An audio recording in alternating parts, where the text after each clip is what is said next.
आप जिनके बारे में सोच रहे हैं उनकी बात नहीं, मैं यहाँ पे आज नेशनल हेराल्ड की बात करने आया हूं। और नेशनल हेराल्ड का नाम सुनते ही आज कांग्रेस पार्टी के पूरे इकोसिस्टम में सेंसेशन होने लगते हैं। सेंसेशन जैसे कि छटपटाहट, कपकपाहट, धड़धड़ाहट, फड़फड़ाहट, डगमगाहट, लड़खड़ाहट। और ऐसे सेंसेशन होने लाजमी भी हैं क्योंकि पकड़े जो गए हैं चोरी करते हुए फिर से। और आजादी के बाद आज तक अगर आप कांग्रेस का देखेंगे, एक नहीं अनेक घोटाले सामने आए, लेकिन ये अपने आप में एक ऐसा मॉडल है जो किसी के गले नहीं उतर रहा। आप मीडिया से बड़ी संख्या में आज सुबह सुबह यहां पर आए हैं। नेशनल हेराल्ड जो नेहरू जी ने 1938 में शुरू किया, वो चल नहीं पाया। ठीक है, बहुत सारे काम है जो नहीं चल पाते। 2008 में ऐसी परिस्थितियां हो गई कि नहीं चल पाया।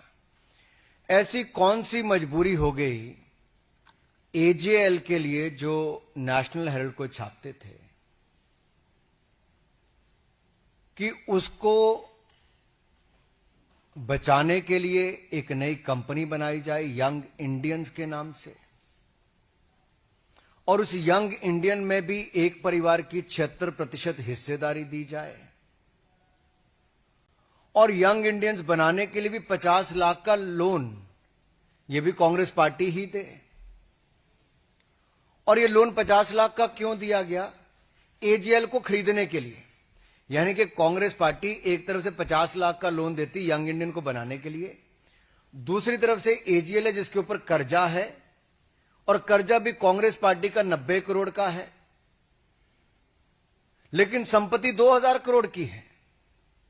और मजेदार बात यह है कि यंग इंडियंस के बनने के बाद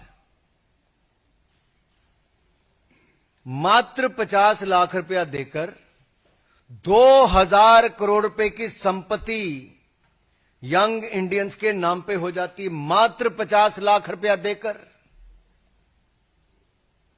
और जो बकाया 89.50 करोड़, 99 करोड़ 50 लाख रुपया जो बाकी था, वो कांग्रेस पार्टी माफ कर देती है। अब सवाल खड़ा यह होता है, क्या कांग्रेस पार्टी लोन दे सकती है? क्या कोई पॉलिटिकल पार्टी लोन दे सकती है? सबसे पहला सवाल तो यही है। और लोन दिया तो क्या उस पर ब्याज भी लिया जाता था कि नहीं लिया जाता था? अब नेशनल हेराल्ड है क्या? It's not a daily newspaper, ये दैनिक अखबार नहीं है। It's a non regular paper. ऐसे एक तो वीकली पेपर है और वो भी छपता है। क्या छपता है? यहां पर इतने सारे पत्रकार, आप में से कोई नेशनल हेराल्ड से है क्या? कोई नेशनल हेराल्ड पढ़ता है क्या?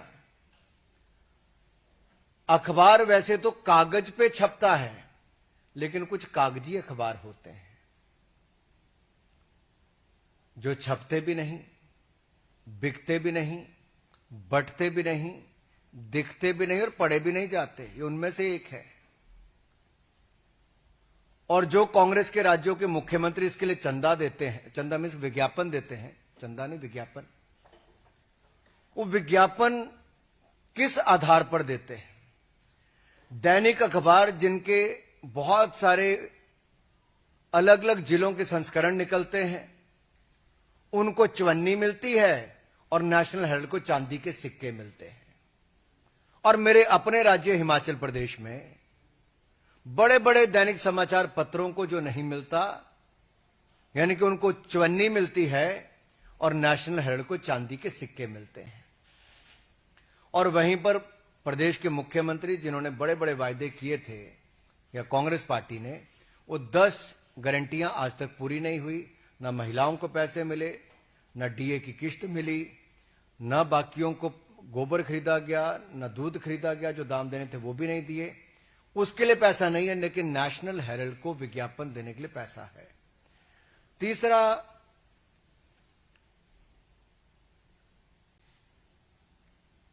ये जो आंकड़े सामने आए, इसके बाद कांग्रेस पार्टी ने कहा नहीं नहीं, कुछ तो खरीद फरोख्त हुई नहीं। ईडी की चार्जशीट में बहुत साफ है, अपराध का प्रकार, अपराध की तिथि, अपराध का समय, अपराध की जगह, लेन देन का अपराध और अपराध के बारे में सारी जानकारियां ईडी ने फैक्ट्स एंड फिगर्स के साथ अपनी चार्जशीट में रखी है। और ये कांग्रेस का क्राइम है। This is a Congress model of corruption, where a weekly newspaper is getting much more amount than the daily newspapers, and a paper which is not even published at times.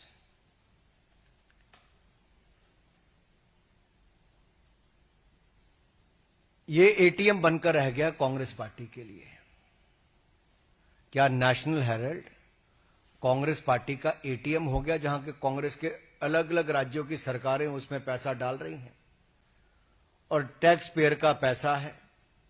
राज्य की सरकारें किस आधार पर विज्ञापन उनको दे रहे हैं, एक तो वो भी सवाल आता है।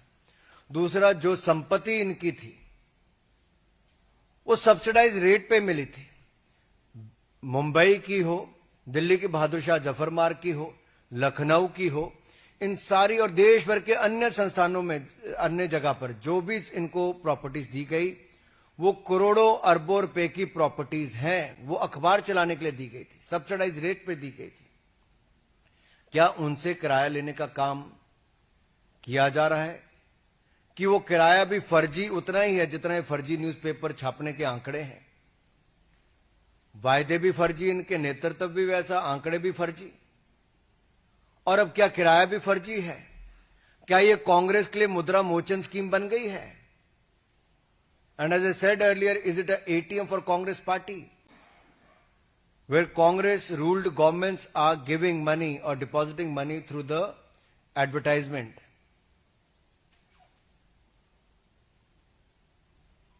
और जहां तक राहुल गांधी जी अपना खटाखट मॉडल की बात करते थे ना, अब ये कांग्रेस शासित राज्यों में खटारा, बीमार और लाचार मॉडल हो गया है। वहां वायदे तो पूरे नहीं किए जा रहे, लेकिन वो सरकारें नेशनल हेराल्ड को चलाने के लिए कैसे विज्ञापन दिया जाए उनसे पैसे दे रही हैं। जनता के सामने फिगर्स आनी चाहिए, कौन कौन कांग्रेस शासित राज्यों से विज्ञापन इस अखबार के लिए दिया गया, कब कब दिया गया, कितना पैसा दिया गया। दूसरा, 50 लाख रुपए में 2000 करोड़ रुपए की संपत्ति का एक कांग्रेस मॉडल ऑफ करप्शन ये देश के सामने आया है। तीसरा, अगर ये अखबार छपता ही नहीं, दिखता नहीं, बिकता नहीं, तो इसके लिए इतना विज्ञापन क्यों दिया जाता है? और वीकली न्यूज़पेपर के लिए चांदी के सिक्के और दैनिक न्यूज़पेपर जो इससे कई गुना ज्यादा बिकता है, दिखता है, उसको चवन्नी देने का काम क्यों किया जा रहा है? क्या कोई राजनीतिक दल ऐसे लोन दे सकता है, चाहे वो सेक्शन 8 कंपनी हो या सेक्शन 25 कंपनी हो? सवाल एक और इसके सामने खड़ा होता है। आजादी से पहले का न्यूज़पेपर है, 1000 से ज्यादा इसके शेयर धारक थे। अगर कांग्रेस पार्टी ने लोन ही माफ करना था तो एजीएल का क्यों नहीं माफ किया? यंग इंडियंस बनाकर एक परिवार की 76% हिस्सेदारी हो जाती है। कांग्रेस के 2 पूर्व राष्ट्रीय अध्यक्ष 38% इसके शेयर धारक बनते हैं। यानी कि यंग इंडियंस के टोटल कंट्रोल 76% हिस्सेदारी जब एक परिवार के पास, 2 लोगों के पास आ जाती है, तो कांग्रेस पार्टी इसका लोन माफ कर देती है। अगर ये 1000 लोगों के पास एजीएल रहती तो शायद उतने लोगों का ऋण माफ होता, लेकिन अब तो 2 ही लोग रह गए, जो बाकी 2 थे वो तो स्वर्गवास हो गया, जिनके पास 12% हिस्सेदारी थी। ऑस्कर फर्नांडिस जी और मोतीलाल वोरा जी आज हमारे बीच में नहीं है, लेकिन 12% उनकी हिस्सेदारी थी। तो कुल मिला के आपके सामने साफ है, 50 लाख रुपया वो भी जो कांग्रेस पार्टी ने दिया, लेकिन शेयर धारक बने कांग्रेस के 2 पूर्व राष्ट्रीय अध्यक्ष, और उन दोनों ने 1 रुपया लगाए बगैर 2000 करोड़ रुपए की संपत्ति उनके नाम पे हो गई। This is Congress model of corruption. और देश के सामने जो आज 4-5 सवाल हमने कांग्रेस पार्टी से पूछे और वो कई दिनों से उत्तर देके राजी नहीं। इसमें स्पष्ट होता है, बार बार ये लोग कहते हैं कि हमारे लिए कुछ नहीं करते, कुछ नहीं, लेकिन मैं आपके सामने 2014 में जब इनके खिलाफ ट्रायल कोर्ट ने समन किया, आप याद करिए 2014 ट्रायल कोर्ट ने समन किया, उसके बाद ये हाई कोर्ट गए, सुप्रीम कोर्ट गए, लेकिन हाई कोर्ट और सुप्रीम कोर्ट ने बिल्कुल सही बताया, यानी कि इनको समन उसके बाद हुए। आज भी कांग्रेस के दोनों बड़े नेता बेल पर हैं भ्रष्टाचार के मामले पे, और 2016, 2018, 2024 ये पूरे आप कोर्ट के अगर निर्णय उठाकर देखेंगे तो इनके खिलाफ ही हैं। ईडी की कार्रवाई अब तक बिल्कुल सही मानी गई है, और संपत्ति जो अटैच करने की बात आती है, जो घोटाला सामने आया, एक कांग्रेस का एक और मॉडल ऑफ करप्शन आज देश के सामने आया है। हिमाचल में 11 दिसंबर 2022 को जब कांग्रेस की सरकार बनी, उससे 20 फरवरी 2025 तक करोड़ों रुपए नेशनल हेराल्ड को दे दिए गए विज्ञापन के रूप में। सवाल यह खड़ा होता है, नेशनल हेराल्ड हिमाचल में पढ़ता कौन है? क्या कांग्रेस के विधायक, मंत्री, कार्यकर्ता, क्या वो भी पढ़ते हैं? मेरा कांग्रेस के कार्यकर्ताओं से सवाल है, भाई ये चोर मचाए शोर वाला काम नहीं चलेगा कि आप देशव्यापी शोर मचाओ अभियान चलाओगे। ये चार्जशीट आने के बाद कांग्रेस के इकोसिस्टम को सांप सूंघ गया है। अभी हल्ला मचाने का काम कर रहे हैं। अपने गिरेबान के अंदर झांक कर देखिए कांग्रेस के सारे कार्यकर्ता, क्या कोई एक व्यक्ति भी नेशनल हेराल्ड खरीदता है क्या? नेशनल हेराल्ड पढ़ता है क्या? किसी के घर पे नेशनल हेराल्ड आती है क्या? देश के लोग अपने स्थानीय हॉकर्स के पास जाएं और पूछें कितनी नेशनल हेराल्ड उनके क्षेत्र में आती है। अगर कांग्रेस के कार्यकर्ता, कांग्रेस के नेता अपने जन्मदिन की अपनी किसी एडवर्टाइजमेंट को देना चाहते तो अपनी जेब से अपना पैसा खर्च के दें। Why tax payer money should be spent on this? एक यहां पर अरविंद केजरीवाल जी का मॉडल था, जब टैक्स पेयर का पैसा दिल्ली की जनता का सैकड़ों करोड़ रुपया केवल अपना चेहरा दिखाने के लिए दे दिया जाता था। दूसरा मॉडल ये नेशनल हेराल्ड का है, जहां देश की जनता की गुड़ कमाई, वो कांग्रेस की राज्य की सरकारें केवल एक परिवार, एक पार्टी के अखबार को चलाने के लिए करोड़ रुपए दे दिए जाते हैं। ये कांग्रेस मॉडल ऑफ करप्शन बेशर्मी के साथ, चोर मचाए शोर ही नहीं, एक तो चोरी और ऊपर से सीना जोरी करने की बात है। कैसे किसी राज्य का चुना हुआ मुख्यमंत्री या उस पार्टी के मंत्री इस तरह के बयान दे सकते हैं? ये बेशर्मी भरे बयान है। ये लोकतंत्र पर एक चुनी हुई सरकार इस तरह से टिप्पणी कर कैसे सकती है? ये तो लोकतंत्र में तो जनता करती है, क्या करना है। सवाल यह है ऐश्वर्या जी कि हिमाचल प्रदेश की जो 10 गारंटियां वो क्यों पूरी नहीं की? जो युवाओं को नौकरी नहीं दी, 1500 रुपया महीना महिलाओं को नहीं दिया, उसके लिए पैसा नहीं, डीए की किस्त देने के लिए पैसा नहीं, तनख्वाह देने के लिए पैसा नहीं, कर्जा 1 लाख करोड़ से ज्यादा हिमाचल का हो गया, 2 रुपए किलो गोबर, 100 रुपए लीटर दूध खरीदने के लिए पैसा नहीं, बागवानों को उचित दाम देने के लिए पैसा नहीं, लेकिन नेशनल हेराल्ड को पैसा देने के लिए आपके पास पैसा है, और आप सीना ठोक कर कहते हैं कि हम पैसा देंगे। इसलिए मैंने कहा चोरी भी और सीना जोरी भी। ये तो वही है कि ये लोग आईना साफ करते रहे, लेकिन धूल तो चेहरे पर थी, ये कालक तो चेहरे पर है। ईडी के दफ्तरों पे जितने मर्जी कालक पोतते रहे, इससे कुछ होने वाला नहीं। कोर्ट में बार बार 2014 से लेके 2025 हो गई, कोई राहत इनको नहीं मिली है। केवल एक राहत मिली कि बेल पर है। ईडी की कार्रवाई को कोर्ट ने अब तक सही ठहराया है। जो समन दिए गए थे उसको रोकने की इन्होंने मांग की, कोर्ट ने बार बार कहा सही है। ट्रायल कोर्ट से लेके हाई कोर्ट से लेके सुप्रीम कोर्ट तक, यानी कि सुप्रीम कोर्ट से ऊपर एक सुप्रीम परिवार हो गया क्या? क्या न्यायालय इनके लिए कुछ नहीं है? अदालतें इनके लिए कुछ नहीं है?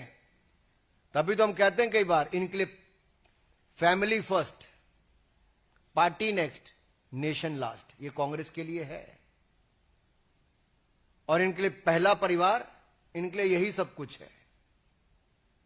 और पहले परिवार का अखबार, इसमें 76% हिस्सेदारी हो, उसके लिए तो कांग्रेस का मुख्यमंत्री के कार्यकर्ता सब यही करेंगे भाई। कुर्सी जो बचानी है, किस्सा तो कुर्सी का है यहां पे। कांग्रेस कह रही है कि जब भी चुनाव आता है तब एजेंसियों को आगे कर दिया जाता आज कौन सा चुनाव है बताओ? है। यानी कि एजेंसी अब चुनाव को देख के काम करेगी। एजेंसी का काम निरंतर है। ये लोग जल्दी जवाब क्यों नहीं देते, क्यों नहीं कोर्ट में कहते कि इसकी जल्द से जल्द निर्णय दें? मैं कांग्रेस पार्टी को खुली चुनौती देता हूं आज इस मंच से, जितने कांग्रेस के नेताओं पे भ्रष्टाचार के मामले चल रहे हैं वो कोर्ट में आकर कहें कि एक तय सीमा के अंदर इनके सारे जांच जो है उसको पूरी करके कोर्ट निर्णय कर दे। क्यों नहीं कांग्रेस का नेता कहता कोई?